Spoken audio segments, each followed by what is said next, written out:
Welcome to a special presentation here on FRC Media. I'm Keith Tebow. I am pleased to be joined today by the Governor of the Commonwealth of Massachusetts, who just happened to be in Fall River today, Governor Deval Patrick. Governor, thank you for taking the time. It's so nice to see you again. Thank you for having me. Welcome to our FRC Media studios, and welcome back to Fall River. Thank you. Good to be with you. I want to try to cover a lot in our short time today, but you were here on the South Coast earlier this morning at an event sponsored by the Chambers of Commerce in New Bedford in Fall River. Right. And you had a couple of big announcements concerning education, innovation, infrastructure. That's the theme of your talk today. Right. First of all, in terms of education, I know that's always been a big bellwether issue for you in your time as governor. You announced today a brand new building for UMass Dartmouth. That's right. Talk about how that will impact education, higher education here on the South Coast. Well, as you mentioned, the growth strategy we pursued for the whole Commonwealth has been to invest in education, in innovation, and in infrastructure, both in terms of time, but also money, but also time and ideas. Right. And we've got a lot of results to show for that in the South Coast, but there's much more to do. And so, in higher ed, in particular, in addition to the new tech building here at Bristol County Community College, which is about to be underway. Today we announced a new academic building at UMass Dartmouth. And that's a $50 million plus building. I think the first new academic building at UMass Dartmouth in a long, long time. And it is just like the tech building here at BCCC about dealing with burgeoning enrollment and meeting the needs of the students, young, middle, and old, who need the services of our public higher education institutions to be ready for the job market of tomorrow. You know, there have been some tough economic times in Massachusetts with the recession, 2008, 2009. But this year in particular, you made it a point to provide more investment for higher ed, community college, higher ed in general. And I think you understand the quality of education that community colleges provide, not only in training students to seek a higher degree, but also opportunities in terms of workforce development, getting people back to work, which is sorely needed here on the South Coast. That's enormously enormously important, and we have, I think, we look frankly to Jack Sprague and his team here as examples of how a community college can be so closely connected to the workforce needs in the region where they operate, and working with all of our community colleges a year ago and the legislature, we took some steps to really replicate that model everywhere, because we need the community colleges to take a bigger role in preparing people for the workplace. It's not to say that we want them to be glorified vocational schools or technical schools. That's not the point. But the recession has been such that a lot of people displaced from their old job are unlikely to go back to the job they used to have. Right. The economy is changing. One of the fastest growing industries in the Commonwealth is clean and alternative energy, and the fastest growing region for that new sector is right here in the South Coast.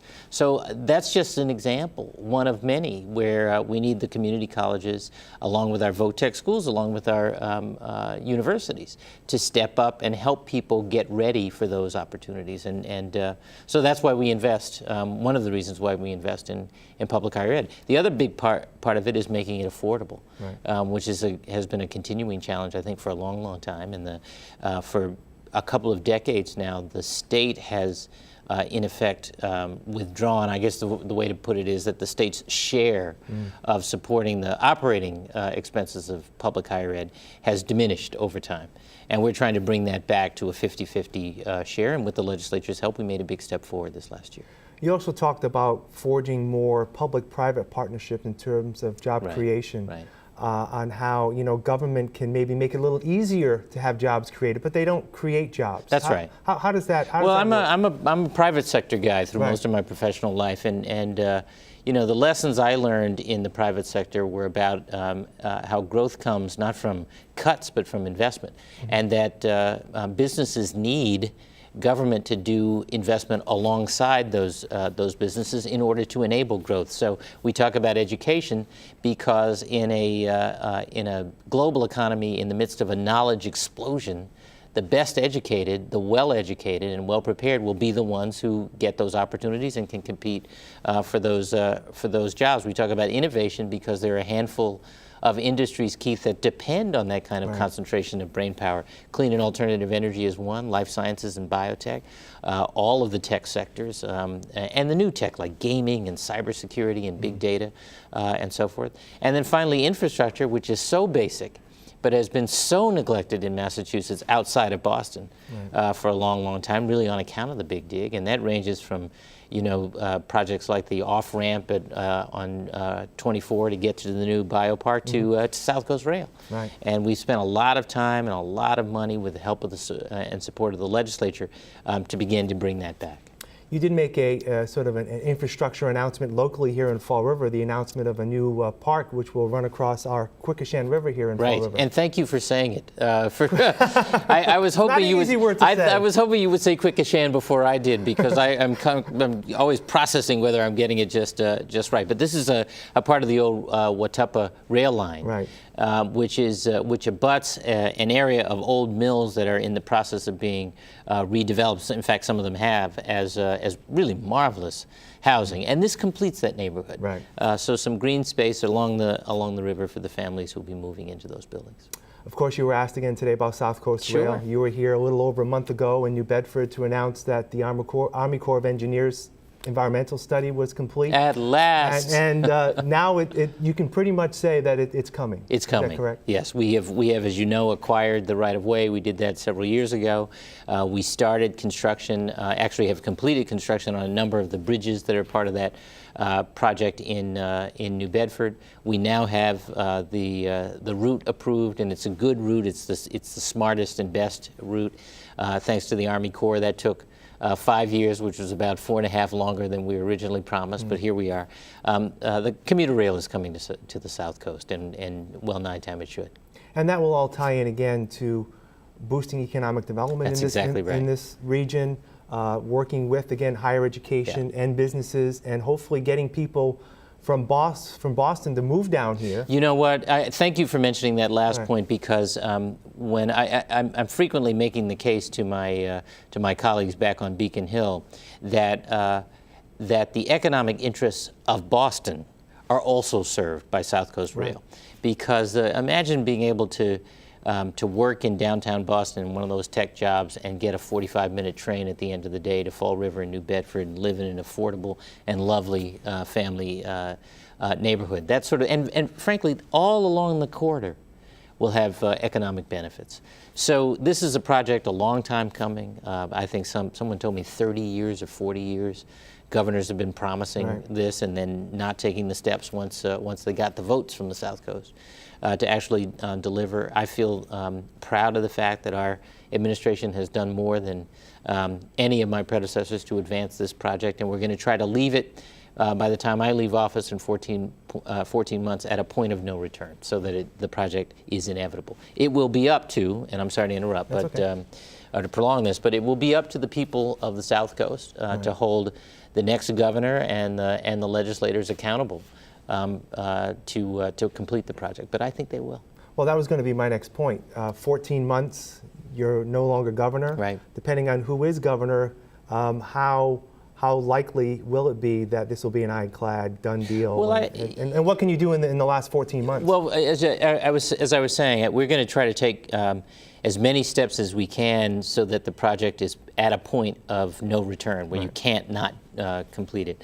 We now that we have the route approved, we have already moved to designing the final project, and we hope to do something called a design-build contract, so we can engage the contractor before the design is complete and let the contractor work with us to complete the design, and in fact start on parts of it that don't require some of the more complex approval processes, let me put it that way.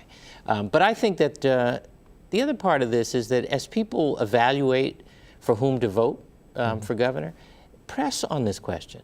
You know, as people evaluate, frankly, for whom to vote for the House and the Senate, press on this question. Ask what people have done to advance this project and what they're willing to do to advance it further. I made a large ask of the people of the Commonwealth and of the legislature for resources to do this and many, many other projects that have gone undone to meet some needs that have gone unmet for a long time. And the legislature responded with a more modest package than I think we need, and I think many of them think we need. So in fact, we're going to have to come back to this again, and it'll be up to citizens to hold all of us accountable. During your time in office, you've made a point to visit the South Coast as often as you can. Yes. Previous governors have been talked about as saying, well, they've neglected the South Coast.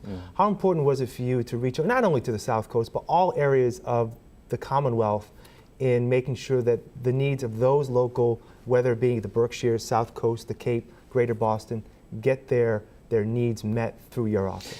Well, you know, I ran to be governor of the whole Commonwealth, you know, not just the neighborhood around Beacon Hill. And I ran believing it was important to do the job, not just to have it. You know, you'd be interested, I was interested as a first-time candidate. The sense that the region is neglected or doesn't get the attention that, you know, that sort of 128 ring gets is felt by every community outside of 128. Exactly. It's felt by Central and Western Massachusetts. It's felt by Merrimack Valley. And so we have really, right from the start, been intentional.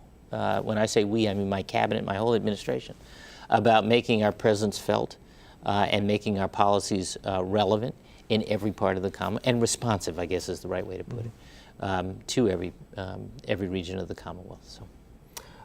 President Obama was in Boston yesterday. He was indeed. As we are recording this interview, speaking about the healthcare system. Massachusetts is one of the fortunate states that, because of the healthcare system that we already have, hasn't had the problems that are being seen by the rest of the country. How, as you as governor, can maybe share that information with some of your colleagues in other states to say, hey, this model works, and how can it work for you? Well, I'm very, very proud of what we've been able to accomplish together here in the Commonwealth. Virtually everyone has insurance. 90% of our residents have a primary care physician. 4 out of 5 have seen that primary care physician in the last 12 months. We're healthier on a whole host of measures. It has not broken the budget. And frankly, premiums are beginning to ease, which was the next chapter in this journey, and we are able to do that in part through tools from the Affordable Care Act at the national level. I think the model works and will work for the rest of the country, and I was glad to be able to celebrate that and assure the nation of that together with the President yesterday. One of the President's challenges is that he's dealing with a number of governors who, and many members of Congress, not a majority, but many, who don't want the Affordable Care Act to work. And it's a peculiar position to have, it seems to me, not to want to relieve the suffering and anxiety of fellow citizens, and to do it in a way that is essentially a market-based way rather than a government solution. So I would assure and comfort people outside of Massachusetts by saying, look, we had website issues when we got going as well. But our healthcare reform, like the Affordable Care Act, was not about a website. It's about a value statement. You keep your eye on that prize and keep working to smooth out the issues. It'll be good for all of us in the long run.